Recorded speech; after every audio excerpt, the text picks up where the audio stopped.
Another reason Christian parents are reluctant to give up the corporal punishment of small children is an inability to see children as separate people.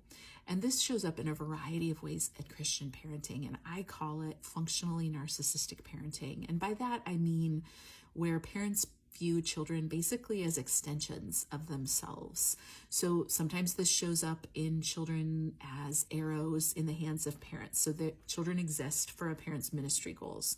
Or sometimes it shows up as children needing to comply instantly with any parental desires because parents believe their desires should be complied with, and children aren't separate individuals with separate goals or separate processes. Or it can mean a kind of emotional or spiritually incestuous relationship where a parent is privy to all emotions and spiritual experiences a child has or believes they should be. There's no privacy given a child. But in discipline, I think it shows up in that a parent cannot conceive of a child's behavior except as related to a parent's own goals. So in that sense, a child can't be having a moment where they're disobeying a parent for reasons that make sense to a child. It has to be for reasons that are related to a parent, which is why it's always framed as defying a parent's authority. So a framework that would say, well, a child is not instantly complying because they're overwhelmed or they're afraid or they're worried that X, Y, and Z will happen. Instead, it's always a child doesn't want to obey a parent's authority or doesn't want to cooperate with a parent.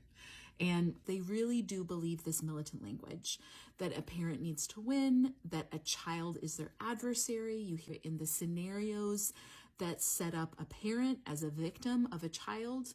You hear it even in things like you're in the trenches of parenting, or I think it's grace-based discipline that talks about staring down the barrel of a loaded toddler, or Dobson's Dare to Discipline, which talks about the teenagers threatening a parent's well-being if they're not disciplined properly. Maybe it's as simple as a parent believing, ooh, they're intentionally pushing my buttons, they're intentionally trying to get me. Or it's as sophisticated as saying, well, this strong-willed child is insistent on rebelling against my authority, rebelling against God. Or maybe it's in spiritualized language like Tripp offers. This child's a little hypocrite. Parents do this in a number of ways, where they're either projecting their own motivations onto a child or some other adult motivations where they perceive a child's behavior as a threat to them personally and a strategic threat, which is, again, why you end up with this language of a parent must win.